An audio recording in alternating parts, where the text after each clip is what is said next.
Everyone,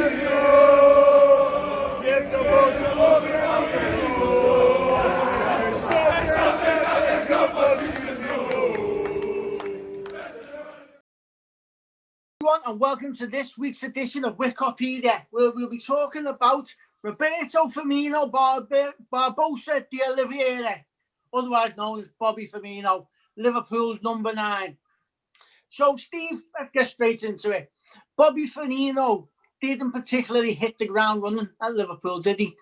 What was your first impressions of Bobby Firmino? I thought he was technically a very tidy footballer. I always think players that come from other countries struggle with the pace of the game. You could say Thiago struggled with the pace of the game in the derby, but Bobby always had a little bit of something. He reads the game differently to everybody else. I recently tweeted that intelligent footballers are generally my favourites, and he certainly is that. So, yeah, you kind of looked at him and thought, I hope he turns into one. He's struggling a little bit, getting to grips with the formation, getting to grips with the pace of the game, getting to grips with the physicality of the Premier League more than anything, really. But you always knew he'd give you a glimpse of something, a little round the corner pass, something, a bit of skill, just something would say, hang on a minute, we've got a player here. Let's just hope he comes through and be's the player that we had hoped he would be, So, yeah, it was a good signing. It took a little while to settle, but I always could see there was a little bit of something extra in his play, mate. Same question to you, Jamie. What was your first impressions of Bobby Firmino? My first impressions of Bobby came when he was at Hoffenheim. I was always really impressed with him.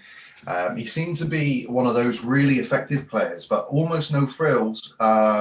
He was almost sort of cumbersome in what he did, lazy in everything he did, but it was always so effective. It was effortless would probably be a better term for it. So yeah, I was really excited by him. When he came in, I don't think there was any clue as to how to utilise him, to be honest with you, mate. I think the club felt that they needed to make a statement. He was kind of a trending player, if you know what I mean. He was building himself quite a reputation in the Bundesliga. So yeah, he came in, and naturally he got sort of pushed over to the left side, which didn't suit his game in any way, shape, or form. I mean, we've seen him do it since. And it takes away all of his facets, all of his skill sets, and essentially all the positives that he brings to the team. You're nullifying his strengths. So yeah, that wasn't going to work. And then obviously he suffered an injury. If I remember rightly, I think he may have cracked a vertebrae possibly. So that set him back as well. So it was a tough start for him. But I had every sort of belief that he was going to come to. Quality finds its way, mate, and he's definitely got that. He definitely had that. So I was within no doubts that it would work out for him. It was simply a case of sort of incorporating him into the team in the role that he was meant to play, and the left side wasn't that. How did you think Brendan Rodgers treated Bobby Firmino? Jamie?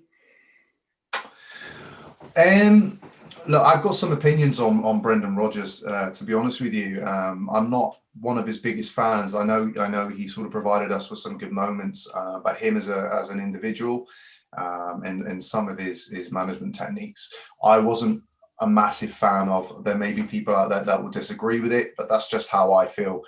I don't think he had any idea what how he was going to use Firmino. It felt like it was almost something that was pushed upon him. He obviously had other ideas, and this is what we would put down to as a committee signing, shall we say. The committee obviously was proven right in this instance. So yeah, I don't think his treatment of him was particularly great. But I think that largely comes down to the fact that he had absolutely no idea how he could use him, how he could get the best out of him. He smacked of a manager who had not watched a single game of the boy play. So he was completely unaware of his skill set, and how he should operate and how he can be incorporated within the side. So yeah, not a big fan of it, mate. But that's all history now. Same question to you, Steve. What did you think of Brendan Rodgers' treatment of Bobby Firmino? Well put, Jamie, by the way. Lots of sensible comments in there and kind of stole pretty much all out what I was going to say. It's a pretty conclusive answer and spot on. I think my point would be Rodgers was so hung up on the fact Suarez had gone that he didn't really know what to do with anybody. He didn't know how to get the best out of any of the players. If Klopp could see putting Firmino through the middle with two quick players either side of him was what would make him tick, why couldn't Rodgers see that? Pretty obvious to the rest of us. Hindsight's a lovely thing now, isn't it, to be fair? But if you've got a player of that ability who can do the things that Bobby does, who can open up doors, who can set traps for defenders who will get the ball back early and press in their half, your average football manager would see that, surely, would be able to see what Bobby offered. He bought Markovic to play with Suarez because Markovic was quick.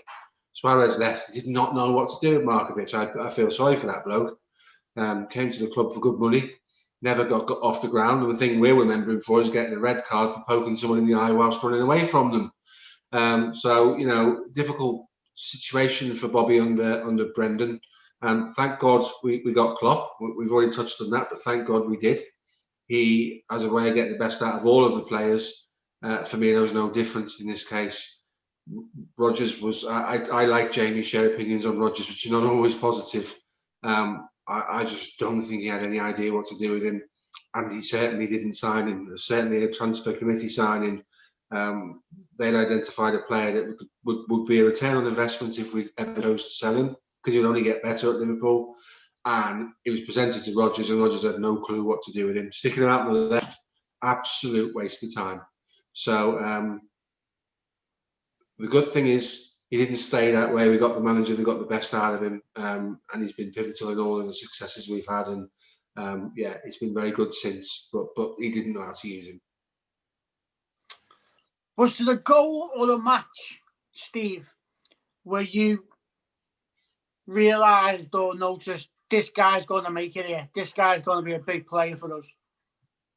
I don't think there's a goal or a match, because he gets involved in many, many different ways in each and every match. The easy answer would be to say every time in recent years we've played Arsenal as a reminder of just how good he is. When he slalomed his way through the defence and sat the keeper down and scored, tremendous.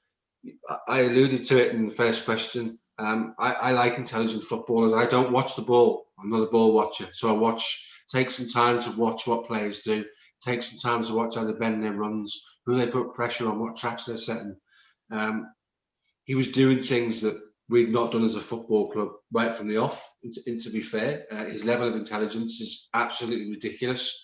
I'd go out as far as to say, you're looking in all the years we've had intelligent footballers, I'd probably put Kenny at the top of that pile, because he was three moves ahead. This fella's not too far behind in the sense that he's reading the game long before his teammates are. And in the early days, playing with lesser standard players, he was turning balls around the corner and trying to start things off that those guys weren't reading. You know, they're not Salah and they're not Mane. Playing with them really allowed him to flourish. I can't on hand on heart say this was the game where the penny dropped for Firmino and I thought, here we go, this is it now. He's gonna take off. He just needed to put all the little fancy things and nice things he did here and there together in a more consistent way. And under Klopp, he was able to do that. So I couldn't say this game or that game. What I would say is I watched him right from day one, and there were things he was doing we hadn't seen for many, many years, and some things we hadn't seen before. So I always hoped it would work, and it did. Same question to you, Jamie. Was a moment, a game, a match where you realised Bobby was going to make it at LFC? Again, yeah, I feel like I'm at risk of sort of just replicating Steve here. For me, there was never any one moment. I was fully aware of what he was bringing to the team, or in terms of his ability. I think once that was recognised by the coach in charge, I think we get to see that on every one of his outings. For me, he's capable of the bizarre, the brilliant, the unexpected. But for me, it's just his pure game intelligence. The way I will put my neck on the line, I'll say that Sadio Mane and Mohamed Salah they will never be touching the figures that they touch without Bobby spearheading. The amount of space and sacrificial running he offers this team is quite remarkable. He will drop in, he will pull defenders out of position, he pulls into midfield. He's a massive link, absolutely massive link, and he's interchangeable across the front as well. Obviously he's far better centrally, but such as his game intelligence, he will float out wide and interchange with Salah or Sadio. His game intelligence is phenomenal, and yeah, it's been growing. He's become an integral part of the system. You could call the front three. I know we're kind of transitioning into a front four as at the moment, but you could call that system the Bobby system. And it's been a key formula. He's been a key ingredient for a number of years now. So yeah, it's his game intelligence. There is no one standout moment, no one standout game. There are many performances where he will showcase his intelligence on the field. He's the footballing equivalent of Stephen Hawking, really, mate. He's absolutely colossal. His brain is phenomenal. Just sticking with you, Jamie, what is it that makes Bobby Firmino so unique as a footballer? And is there another footballer, past or present, that you will compare him to and say similar to? Well, you know me by now. I'm not one to run loads of comparables on players. I don't enjoy doing it. I will always measure a player on their own merits and their own skill sets and performances and what have you.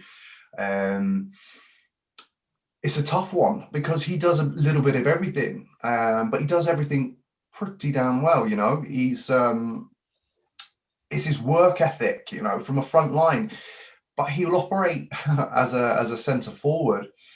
We'll call him a false nine, but there's nothing false about him. But he will give you the engine of a midfielder. He'll give you the flair of some sort of tricky winger. He can finish. We'll get onto that later. I know his numbers aren't terrific, but he's capable. He's a threat. He's useful in the air. He's just got everything. You know, he's a jack of all. Yeah, it's his work. It's like having a fully fledged midfielder in your front line, mate. And the level of intelligence he had, and I touched upon it just a moment ago, is his sacrificial running. He is very much a team player. He doesn't achieve numbers that he probably should do, likely because he's more inclined to look for the pass, more inclined to open up a channel than he is to take a pot. So he gets measured a lot. A lot of people will sort of see Roberto Firmino's name, and they're like, usually, you know, we get no goals. There's no goals coming from him. He's nothing special. He's something very, very special. The moment you start measuring people by their goal tallies or assist tallies at the end of the season, is the moment you've lost clarity on the individual, mate. It's unspeakable, the work that he does for that front line, for the team. Genius of a player for me, genius of a player. So yeah, he does feel unique. He does feel unique. I'm not entirely sure there's a close replacement to him. Stylistically, possibly Minamino reminded me of him a little bit. But obviously he's nowhere near the level. Whether that can come to, that's for another pod. I'll save that. But yeah, I find him unique, and I can't think of anyone off the top of my head for sure that I could really run closely to him at the moment. Same question to you, Steve. What makes Bobby Firmino so unique? And is there a player, past or present, that you would compare Bobby to? So I love a good comparison, mate. Unlike Jamie, I do like to reminisce and go back and think of the players of yesteryear, mate. Never happier. He reminds me of two players rolled into one. He reminds me of a Kenny Dalglish in the sense that he sees things on the pitch that nobody else sees. And I think that's part of the uniqueness about the way that he plays. And in lots of ways, he reminds me of Ian Rush, because Ian Rush would always be classed as the first centre forward to defend from the very front. He used to chase people down and take the ball off them. Bobby does that too. Bobby's part of a system, as we all know, and I'll always talk about the system because it's fantastic. And what Bobby does is he sets all the traps, and he's very intelligent. He doesn't need to be told what to do. He doesn't need to be told where to be. Okay, I'll agree with Jamie. We need to talk about his numbers, and we probably need to talk about current form. But the question you asked was, is he comparable with anybody else? Yes, he's got some degree of the intelligence Kenny Dalglish had. Not as much, but some degree of it. He's got the same work ethic as Ian Rush. We won't see him score the same amount of goals as Ian Rush because, as Jamie quite rightly alluded to, if when their careers are over, you sit and have a beer or whatever it is Mo and Sadio like to drink, they will tell you that they've had what they've had because of Firmino, because of the unselfishness, because he makes runs into space before the pass has gone to create so much space for those two guys to accelerate into, and they're unplayable when they're on the run. This is my concern with the formation, that I think Bobby's form has died off in a sense, or isn't as prolific, because we're now crowding the final third. Last season, we pushed the back line up to the halfway line, so we compressed all of the play in front of that, which takes space away that Bobby would like to operate in. Towards the end of the season, and this season, we've been a bit more direct. We've seen a run from the whippets up front, and the ball's been played in behind, and score goals. So part of the tactical change in the football club hasn't suited Firmino at all. If we went back to what we did when he was flying and he scored 17 goals and had about 20 assists, and the front three absolutely smashed it, but we'd have to score 4 goals because we would concede 3. Is that what we want? Not sure. But again, he is a reminiscent to me of a Dalglish in terms of intelligence and an Ian Rush in terms of his workload, mate. And you know, I'm grateful we've had him and we've got him, and I'm grateful he does all those things in the system and the side we've got, mate. Do you have a favourite Bobby Firmino moment? I think I said it earlier. I just loved the way it's all done with the hips, where he put all of the Arsenal defence on their backsides and slotted the ball past Leno. I like the bit of skill against Villarreal out on the wing when he used the Zidane move to rotate around the ball, but it was only Roberto Soldado that was marking him, so you know, it wasn't a central defender who was going to clean him out and put him in the stand with the ball. It was a very naive defensive player, but still lovely to watch. And who could not mention the no-look passes and the no-look goals? He's a showman. He's a showman on the football pitch. He's a showman on his Instagram account. He's mad as a box of frogs, and that's why we love him. Some of the pictures of some of the outfits that he wears are absolutely horrendous, but totally him. He's the most extrovert of extroverts, mate, and it comes out in his game as well. So, yeah, there it is, mate. That's what I think about that one. What's your favourite Bobby moment, Jamie? There are numerous. The goal against Stoke City. Again, the goal against Arsenal. That bit of skill was a particular highlight, where he turned Soldado from Bruce to Caitlin within a split second. It was bizarre, bonkers. He's an absolute joy to behold. I mean, it's a blessing to see him on a football pitch. You know, he's, like Steve said rightly, he's a showman. He is absolutely bonkers, and he plays as the person that he is. He really expresses himself on a football pitch. And it's a real joy to behold. You know, he's a man who loves what he does. He's happy with his life, and that shows. It shows on the football pitch. But there are many sort of micro moments that we could all refer to. But you just got to watch the man on a football pitch, and you'll appreciate every moment. Every moment is a special one, really. As he's getting a bit older, Jamie, do you think Bobby will change position? Because I've always thought he could drop back into midfield. I think he could even play as a deep line midfielder. His vision of the game is so vast. Do you think he'll change position, or do you think he'll stay where he is?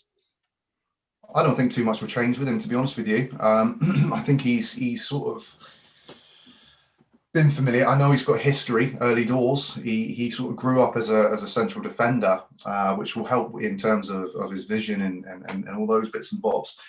But I don't see it changing all too much. I don't know if I would personally see him as a deep line midfielder. I could see him as a 10. He's never been pacey, but he's got an engine. He has got an engine on him. He keeps going. He does keep going. So I don't know. I mean, if the furthest he may go back the pitch for me would maybe be, no, I can't see him as a box to box either. No, I don't, mate. That's a tricky question. No, I don't think all too much will change with him, mate. I really don't. I think he's mastered his trade. I think that's perfectly suited to his skill sets. He doesn't. If his legs start going, he's, as I said before, he's not the quickest. His mind will always be sharp. It will always be sharp, and it will only ever be a situation where injuries may catch up with him, little niggles in association with age. But his mind will only sharpen as the years go on, mate. So for me, I don't see too much change. Same question to you, Steve. Do you think he's always going to be that number 9/10, or do you think he'll change position at some point? He'll always be the impetus for whatever attacking formation he plays in. He'll always be the guy that engineers and starts things off or creates space for others. I don't see him dropping back. I think he's too creative to do that. He's made what he is at Liverpool Football Club, other clubs in the future that he goes to, whether that be a rumoured move to Spain or another 18 months, a year or so at Anfield, then maybe off to America or even back to Brazil, because the Brazilians do like to go home and play for the clubs they started it all with, and that's to be commended. He will be what he is wherever he plays. He offers too much. You wouldn't want to play him as an 8. He just offers too much. And you've got to take into consideration what he's creating for Liverpool and the performances he has put in to date has been done against some of the best defenders in the world. Put him in another league where they're not playing up against that standard, i.e. take him back to Brazil, where admittedly it's a bit more brutal in terms of the tackling. He will have that effect on another club that he had at Liverpool when he first started at Liverpool, in the sense that he will do things and see things and try things, and things will come off that other players they've had won't do it. Even if he went to Real Madrid, they don't have a player like him at the moment. They've got deep line midfielders like a Modric, who's particularly creative. They don't have a Bobby. No one's got a Bobby. He's a unique player, but wherever he goes, he will do what he does at Liverpool wherever he goes for me. And good, best of luck to him, because it's a pleasure to watch. When he's on song, you just sit there laughing at the telly, because his ability and his skill and the things he tries are ridiculous. So no, I don't really see him changing. I don't think he would welcome that or volunteer for it either, to be fair. And before we move on to our final couple of questions, I'm just going to go over to social media and see what's been sent in by Twitter. Unfortunately, I couldn't read out everyone because we've had hundreds and hundreds of replies. So I'll just go with the ones I've got. So first of all, Queenie Firmino thinks she's a fan. Put class, simply just class. Anthony Dugan put genius. Red put the system. Simon at Now is Cop. That goal against Stoke. Oosh. Yeah. Wales Go Mad tweeted, no luck finish. Clemson, another person who just put genius. Chris Hurst needs to up his game. So we'll open discussion there, Steve. What about Bobby Firmino's form now? And what can we do to change it? Or what can Klopp do to change it? And what can Bobby do? This is the one we knew was coming. And this is the one that nobody really wants to talk about. But we kind of have to. Every player that's ever pulled shirt on for any team at any standard ever goes through a dip in form. There's no exception to the rule. Even Pele, Maradona, Zidane's all went through a dip in form. What I see with Bobby is he's maybe lost regard, in the sense that I don't see him coming to the ball. Sometimes if you come onto a moving ball, it allows you to change direction a bit quicker. And he used to do that really, really well. It also allows you to be one step ahead of your marker, and it also allows you, as Bobby often did, to do a little flick or a back heel or a little cameo to release. Some of the tricks he's played around the edge of the box to get Salah and Mane have been ridiculous. There is a problem there's no getting away from it. There is a problem. He's very uncomfortable in front of goal at the moment, evidenced by the shot that he put in the stands from sort of 10 yards out the weekend, which was tough to watch. The new formation doesn't suit him. I feel his space that he wants to play in is taken away from him. It's also taken space away from the players around him. It's a difficult one. The Klopp is ridiculously loyal to Firmino, and I completely understand why. Why wouldn't he be? Because as the guy said before, he kind of is the system for him. For me, him and Gini Wijnaldum epitomise our system completely. Is there more to come from him? I hope so. Is there a question mark over his sort of medium to long-term Liverpool future? I guess so. Only because football needs to evolve, and what we're seeing at the moment isn't someone evolving. It's somebody, for this season so far anyway, is lacking in a bit of form. He's gone a little bit backwards in terms of what we come to expect from him. So there's a lot of unanswered questions. A change in system hasn't helped him. So I don't know if Klopp goes back to what we did. Difficult to say. I don't know what's in Klopp's mind. Did he buy Jota with a view to, over the season, giving him game time and potentially slotting him into that position with a slight change in how we do things? It's really difficult. I would love to be sat here next weekend, next time we play, and Bobby talk about an absolute worldie, and us be saying, what was the problem in the first place? Look, it was temporary, but there's a spark missing from his game. And he's very active on social media, and he must be seeing the things that the fans are saying. And we know we've got fickle fans who talk absolute rubbish, and we know we've got fickle fans who say, get out my club and all that nonsense. He was a bit of an enigma at the weekend for me. The game wouldn't have been any different had he stayed on the pitch. There's a consensus of opinion on Twitter that if you took Bobby off, the game changed. If you left him on, it wouldn't have gone the way it did. That's not true for me. That's not my opinion. That isn't the case. He was pretty ineffectual for the whole time he was on the pitch. When he came off and we brought Shaqiri on, Shaqiri doesn't give you the work that Bobby does, whether he's playing good, bad or indifferently. So our middle two were overrun. But yes, difficult, mate. There's some questions to answer, and I don't know if Bobby has the answers within him, and I hope he does, but I don't know that he does. Same question to you, Jamie. What do we do with Bobby? What does Klopp do with Bobby? Yeah, it's a tough one. Yeah, Klopp's insanely loyal, and Bobby may be a victim of that loyalty a little bit. I think it might be a good time for him. And this is not, in no way am I bashing Firmino. I'm one of his biggest fans, but above all else, I'm a Liverpool supporter, mate, and we need to do what's best for the team.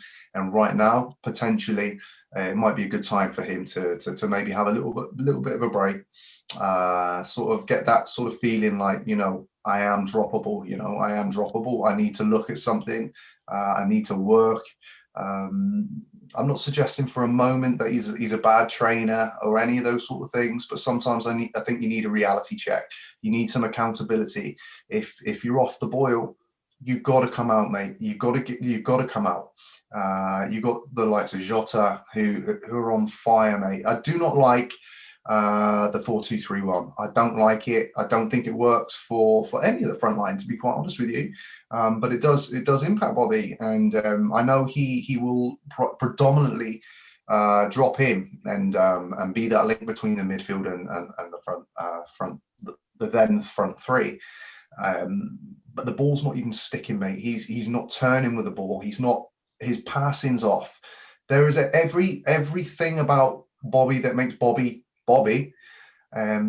It's just not ticking, mate. So I think maybe take him out of the firing line, give him a break, sort of a little bit of self-reflection. He needs some time to really have a look at his performances. They've not been good by any stretch of the imagination, and I'm not talking in terms of numbers, goals, and all those bits and bobs. It's the other bits. The ball's not sticking. He's not seeing things. His movement's not quite the same. I'm not entirely sure what it is. So in order to tell you what we need to do in order to put it right, I don't know, because I don't know what the problem is.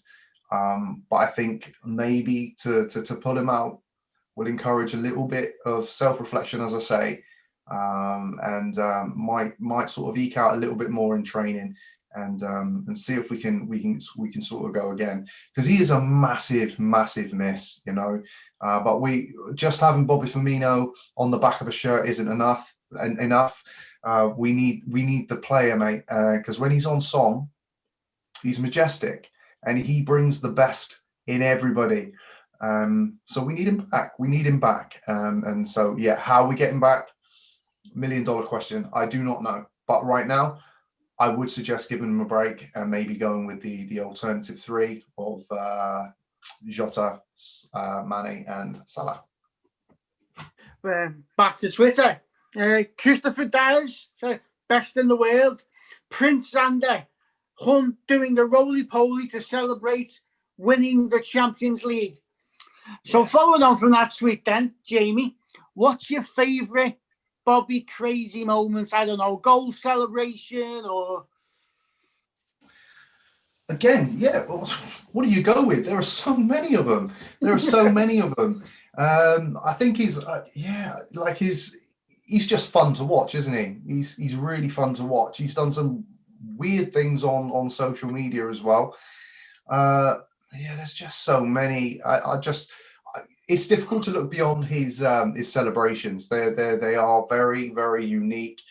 I remember one moment, actually, he got away with one a little bit because he took his top off. It was away to Crystal Palace, and he did a cheeky little sort of chip from just outside the box and got a goal. And before the ball crossed the line, he whipped his top off in Bobby fashion. In the rules of the game, correct me if I'm wrong, I may well be. I don't like to think I ever am, however. If he had taken his top off, naturally that's an illegal thing to do, and he did that before the ball had crossed the line. Subsequently, went out of play. So theoretically, that could have been chalked off. But just that moment, he just gets lost in the moment. You know, he can't completely loses all his senses when he scores, even when he assists. He's mate, he's an absolute joy. You know, there are a lot of moments. And it was a very unfair question, mate, because I cannot pick one particular moment. Well, I'm going to give that unfair question over to Steve now. What's your favourite crazy Bobby moment? A goal celebration, a trick, whatever. It's like an episode of Monty Python watching him, isn't it? He's absolute balmy, mate. But lovely in the same sense. I think the thing for me, and I'm not going to single out one because I really aren't, and I couldn't. There isn't the time left to sit and think about them, to be fair. His celebrations are absolutely nuts. The Karate Kick one where he does the 3 roundhouses. I'm just sitting there thinking hamstrings, stop it, hamstrings. And then Sadio goes and does it as well. And I'm thinking hamstrings, stop it, hamstrings. You know, it's crazy. And then Van Dijk comes and does it as well. And I'm not going to give you the hamstrings bit again, but it's just really infectious. And those two players, the coolest man on the planet, Van Dijk, who doesn't even sweat during a game of football, and Sadio Mane, who's an absolute, the most humble man in the world, see fit to mimic his celebrations. So that tells you a little bit about his influence on the people around him. When he does leave Liverpool, whenever that is, hopefully later rather than sooner, having rediscovered his form, there'll be lots of things we sit and talk about and laugh about, because he absolutely is nuts, but he's also very endearing in the same sentence, mate. So not one thing. He just needs to call it. I hope he scores again, and I'll forgive him the roundhouse kicks, but they are just an indication of how crazy the guy actually is. Back to Twitter now. Carl Coffey commented, "There's something that the cock wants you to know." As we've seen, just simple. His song's just as famous as he is now, isn't it? LFC Lewis just put World Club, as in scoring the win of the World Club Championships. Khaled Abdul-Majid said no-look goals. Pablo Hill, the glue that binds the front three together, which is what we spoke about earlier. And Samuel Asamoah, higher footballing IQ and versatility and creativity. The lad's an absolute joy to watch. That's a lovely way to close. Yeah, but I'm not going to got one final question for the both of you. So to you, Steve, where does Bobby Firmino's future lie? What's next for Bobby Firmino? God, I'm going to get pelters for this. As part of the evolution of the football club, it's not inconceivable beyond the end of the season, maybe somewhere else. Footballers, football clubs, successful clubs have to evolve. Liverpool did it back in the halcyon days of the 70s and 80s. Dare I say it, them swines down the East Lancs Road who won all the Premier League titles, they also evolved. He's getting to an age now, 30. He will be looking for a contract that settles him up financially secure for the rest of his life. It will be on his mind and his agent's mind, his age and his position he's in his career. Sadly, and I would always love him to the day I die, that there is a possibility that next season we might face up to lining up at Anfield without the likes of Firmino in the side, mate. So the next 6 months of him are massive. He's going to have to earn the right for a contract extension and play it better than he is at the moment to get one. Same question to you, Jamie. What lies in Bobby Firmino's future? Well, his immediate future is rediscovering himself, I think, re-establishing himself as that glue in the front line. Once he does that, I think he'll put himself in a far stronger position, both in terms of us as a club, in terms of retention, and naturally any potential suitors moving down the line. He's not going to be a forever LFC player, mate. Most definitely not. Naturally, the club they'll be looking at things. They'll be taking into account his age, marry that together with his impact across the season. So yeah, much depends, I think, on what happens with him over, as Steve said there, over the next 6 months as to how he's going to be viewed by us as a club. There will always be suitors for him. You look at the likes of Juventus, PSG, over in Spain. He'd be a real asset to any side, as he is us.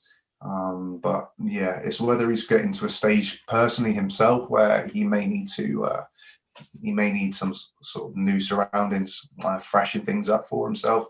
I don't know, but he's not a forever Liverpool player, mate. And I would imagine end of this season, I think there'll be a decision taken on it. And I got a sneaky, and again, I'll probably get some pelters for it, but I wouldn't be surprised if it was mutually decided that he took on a new challenge.